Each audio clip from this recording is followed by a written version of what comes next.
Okay, so on Site 6, final status survey work update.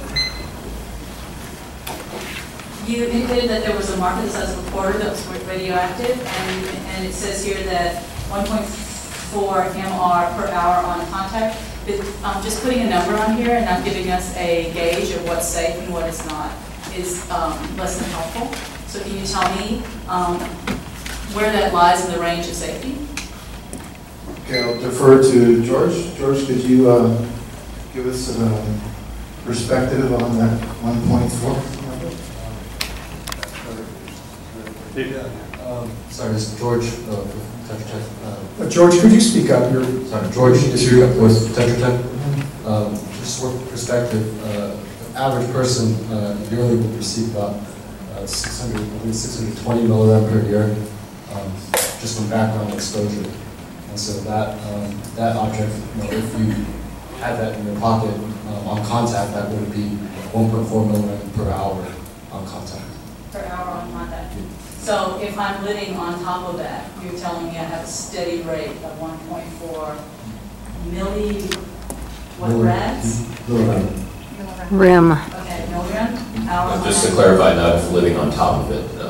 That'd be contact. On contact, so like that was in your pocket, you carry it around with you, not touching it full time. Touching it full time, I see. Okay. So you guys said that it was stored until properly disposed of off-site. I'd like to know where it was stored, how long it was stored, and how long it took you to move it off-site.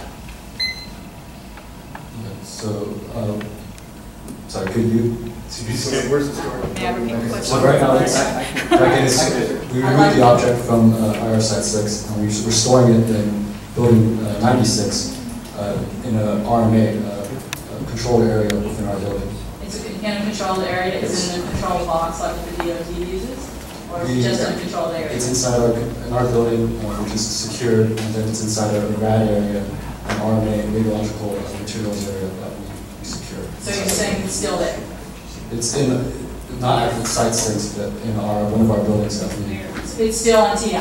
Yes, correct. Yeah, okay. And when is your projected date? When was it dug up and when is it going to be moved? When we look at the date that we dug that up, but we were going to work with EMS on transferring that object off the island. That's not an answer, sir. So when was it dug up? You just give me a rough date, a month, and tell me how long does this stuff normally sit stored before you move it off? I have to look back. I don't recall the exact date that the object was removed to the site.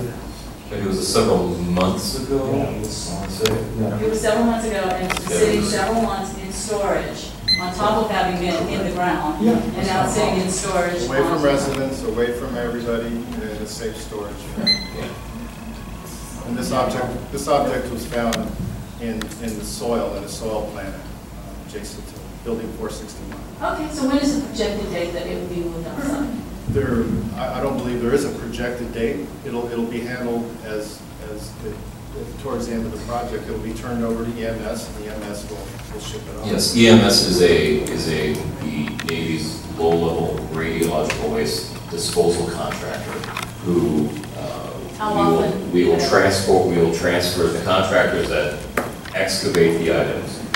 We'll transfer them to that contractor because it's protocol for Department of Defense agencies to use a contractor to do so, and they will accumulate several items over a period of it's variable, several months, and at some point when they have a certain amount of them, they will ship them off. So they don't get one and ship it.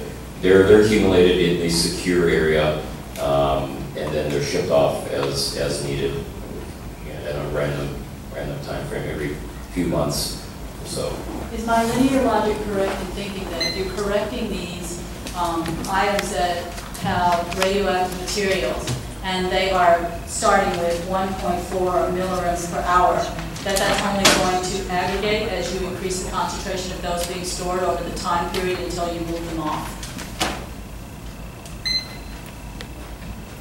So if I understand your question, you're saying when they're grouped together, what's the effect of that? Yes.